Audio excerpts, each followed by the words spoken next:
Ever feel like life just doesn't make sense? Like you're searching for a grand purpose, but all you get back is cosmic silence? Well, today we're talking about a man who not only felt that way but built his entire life as work around it, only to have his own death become the most baffling, ironic, and perfect punchline. This is the story of Albert Camus and his beautifully absurd end. Picture this: January 4th, 1960. A sleek facile Vega sports car is speeding along a tree-lined road in France.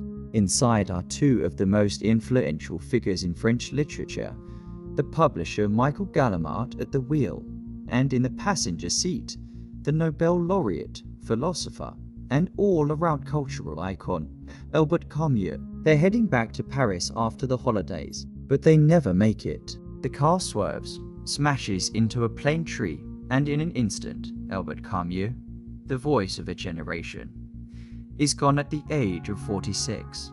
It was a senseless, brutal tragedy, but as the details emerged, the story took on a layer of irony so thick you could cut it with a knife. When authorities went through Camus' belongings, they found something in his pocket, an unused train ticket. He was supposed to be on that train.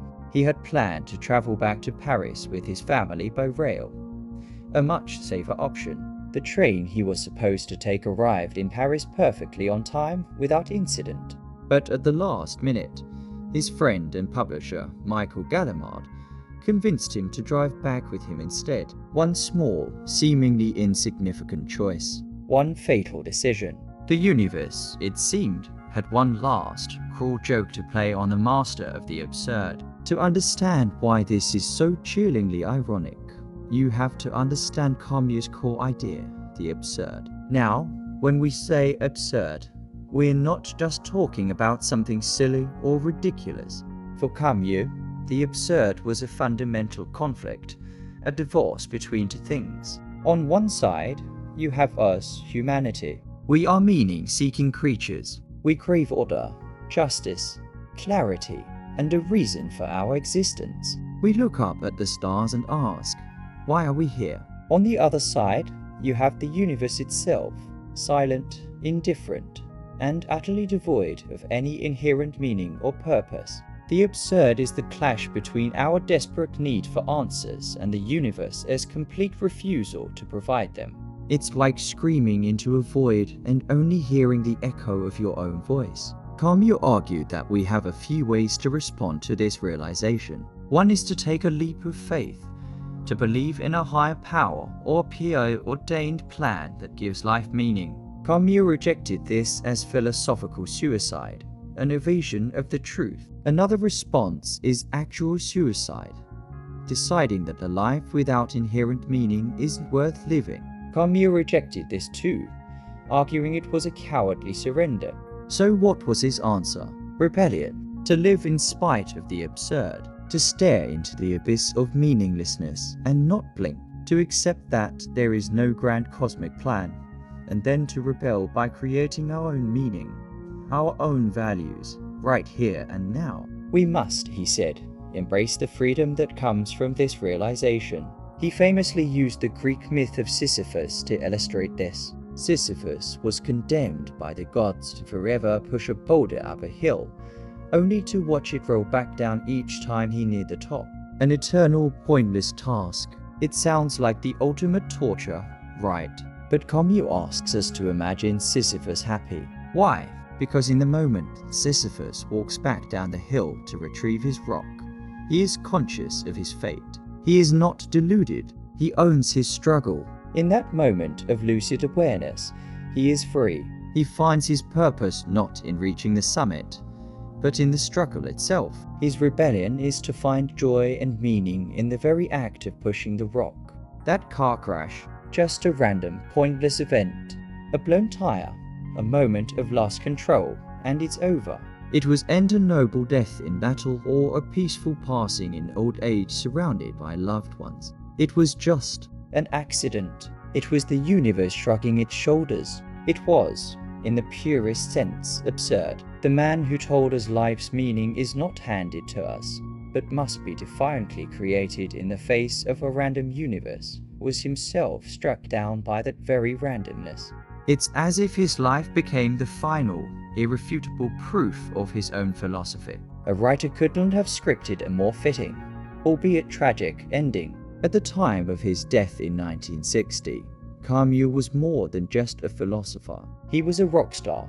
He was cool. He had won the Nobel Prize for Literature just 3 years earlier, at 44, the second youngest recipient ever. He was handsome, often photographed with a cigarette dangling from his lips, wearing a trench coat. He wasn't some dusty academic locked in an ivory tower. He was a journalist who fought in the French Resistance, a playwright, a novelist, a football enthusiast. He lived his philosophy. He embraced life with passion and intensity, fully aware of its finite and absurd nature. And that brings us to the final poignant detail. In the wreckage of that facile Vega, splattered with mud and oil, a briefcase was found. Inside was a 1-4-page handwritten manuscript. It was the draft of a novel he was working on, an ambitious autobiographical work he believed would be his masterpiece. Its title was Le Premier Homme, or The First Man, for years. The world didn't know it existed. His family held onto it, a deeply personal artifact from a devastating loss. It wasn't until 1994, over 30 years after his death, that his daughter Catherine finally decided to publish the unfinished work. The First Man became an instant bestseller. It was a raw, lyrical, and deeply moving account of his impoverished childhood in Algeria. It was the story of a boy growing up without a father, raised by a nearly deaf and illiterate mother and a domineering grandmother. It was about finding his own way, about becoming his own creator, the first man of his own lineage. The book was incomplete. It literally stops mid-sentence. Yet it's considered by many to be his most powerful work.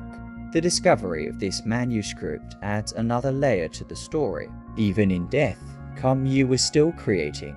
He was still in the middle of his struggle, still pushing his own boulder up the hill. His life, like his final novel, was cut short. It's an unfinished sentence. And perhaps that's the point. Life doesn't often need conclusions or tidy endings. It just stops. So, how do we look back at the death of Albert Camus? As a cruel tragedy? Absolutely. The world lost a brilliant mind far too soon. But in the strange logic of his own philosophy, it was also a kind of perfect ending. It was a testament to the random, chaotic nature of existence that he so eloquently described. His death didn't negate his message. It amplified it. It served as a stark, final reminder. Life is precious precisely because it is fragile and fleeting. There are no guarantees. The train might crash, or the car might. You don't know. Therefore, the only rational response is to live with passion, with rebellion, with love, and with a full-throated awareness of the beautiful, terrifying absurdity of it all. To find your own rock and push it with all your might. To create your own masterpiece, even if you never get to write the final sentence. Albert Camus didn't just write about the absurd. He lived it, and ultimately he died it. And in doing so, he left us with a timeless and urgent call to action, to imagine ourselves happy in our own struggles, and to find meaning in a meaningless world. Thank you so much for watching. If you've ever felt that tension between your search for meaning and the world's silence, maybe Camus' story resonates with you too. Let me know what you think in the comments below. And if you enjoyed this journey into the life and death of a philosophical giant, consider subscribing for more stories like this. See you next time.